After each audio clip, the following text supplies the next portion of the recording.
प्रयागराज मंडल आयुक्त ने ज्योति मौर्य को दी क्लीन चिट। ज्योति मौर्य पर नहीं पाए गए भ्रष्टाचार के सबूत। ज्योति मौर्य ने कोई भ्रष्टाचार नहीं किया, ऐसी जांच रिपोर्ट शासन को प्रयागराज मंडल आयुक्त ने भेजी है, जिसमें ज्योति मौर्य के खिलाफ किसी प्रकार का कोई भ्रष्टाचार का आरोप जो लगाया गया था वो साबित नहीं हो सका।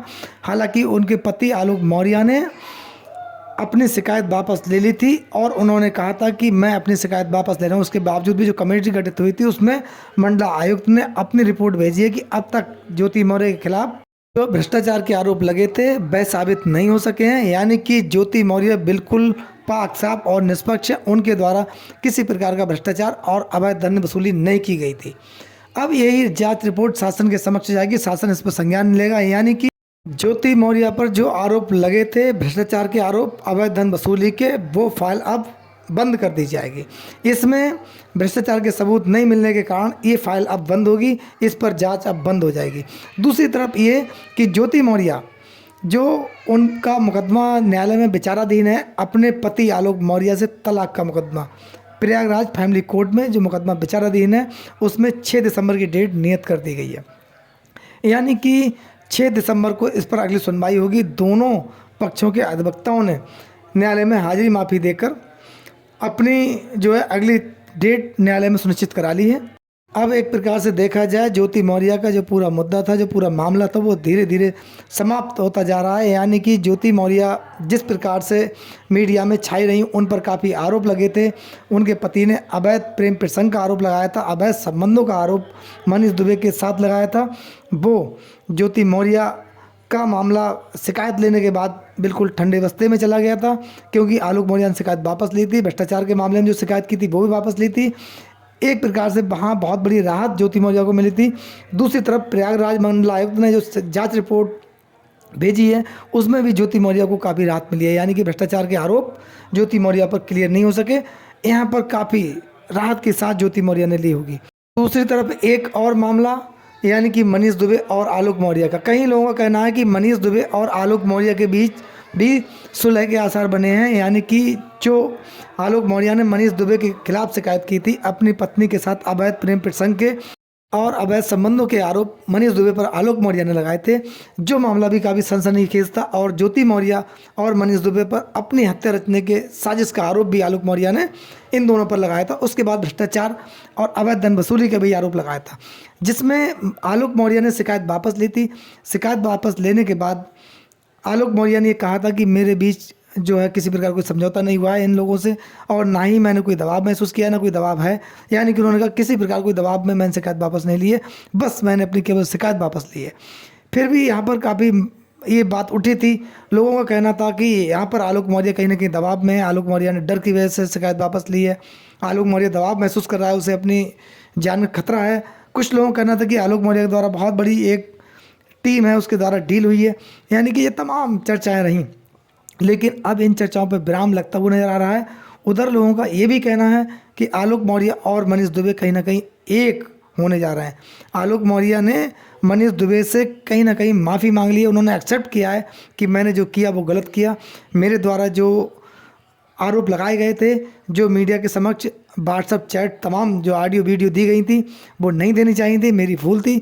यानी कि कहीं ना कहीं मनीष दुबे और आलोक मौर्य के बीच सुलह हो रहा है। ऐसे में ज्योति मौर्य की तरफ ये प्रश्न उठता है कि अभी अपनी तलाक का मुकदमा वापस लेंगी, यानी कि जो उन्होंने फैमिली कोर्ट प्रयागराज में जो मुकदमा आलोक मौर्य से तलाक का चल रहा है, क्या 6 दिसंबर को इसमें सुनवाई होगी, इसमें मुकदमा वापस होगा या फिर दोनों के बीच तलाक होगा। ये भी एक मेन विषय है और मेन चर्चा का विषय रहेगा, क्योंकि ये मामला ही सुर्खियों में रहा। ऐसे में ज्योति मौर्य अगर आलोक मौर्य से अलग होती हैं तब इसके पीछे तमाम प्रश्न उठने वाले हैं, और आलोक मौर्य ज्योति मौर्य अगर एक साथ रहते हैं लोग कहीं ना कहीं ये सोचेंगे, यह कहना होगा लोगों को कहीं ना कहीं ज्योति मौर्य ने जो कदम उठाया वो साहसी कदम उठाया और अपने परिवार की तरफ देखते हुए ज्योति मौर्य ने सही डिसीजन लिया, ऐसा लोगों का कहना भी होगा और लोग इसको सराहनीय कदम भी कहेंगे। लेकिन यहाँ पर बीना मानवी का जो बयान था, बीना मानवी ने कहा था ज्योति मौर्य और आलोक मौर्य एक हो गए हैं, हमने प्रयास किया है।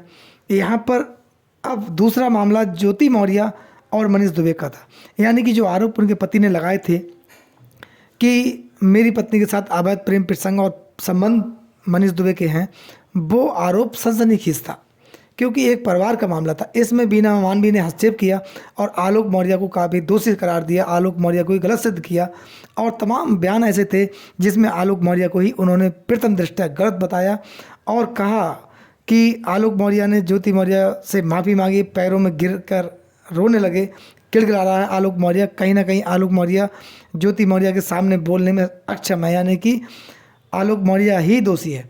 ठीक उसी प्रकार से मनीष दुबे और तनु पाराशर का मामला है। ज्योति मौर्य के बाद तनु पाराशर भी देखा जाए एक प्रकार से पीड़ित महिला है, यानी कि मनीष दुबे पर उन्होंने तमाम गंभीर आरोप लगाए। उन्होंने अन्य महिलाओं के साथ शादी रचने के आरोप लगाए। इससे पूर्व में शादी मनीष दुबे ने अन्य महिलाओं से की है, ऐसा उनकी पत्नी ने आरोप लगाया था।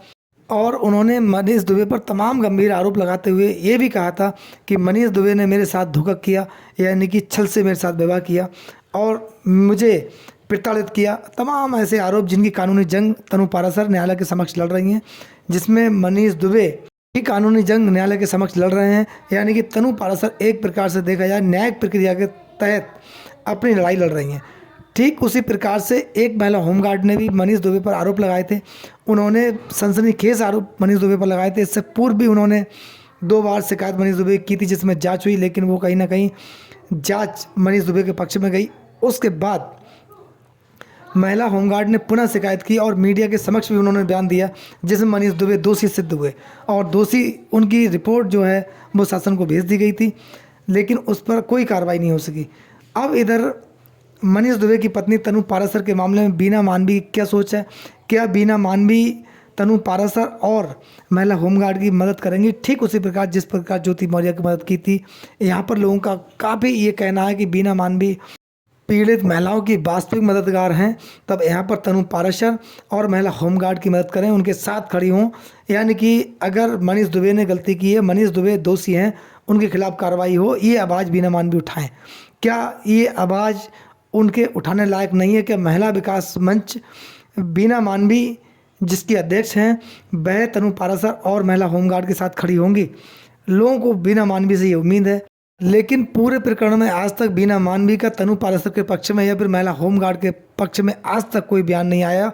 जिस प्रकार से स्टार्टिंग से ही ज्योति मौर्य के पक्ष में बीना मानवी खड़ी रही। दोस्तों, देश में तमाम ऐसे प्रकरण हैं जिसमें लोग प्रताड़ित हुए, पीड़ित हुए, लेकिन उनको न्याय नहीं मिल सका, कहीं ना कहीं न्याय से वंचित रह गए। उसके पीछे उनकी गरीबी मुख्य कारण थी। क्या इन लोगों के मामले में आपकी क्या राय है? आप इस पर अपने क्या विचार रखना चाहते हैं? अपनी राय हमें कमेंट बॉक्स में ज़रूर दें।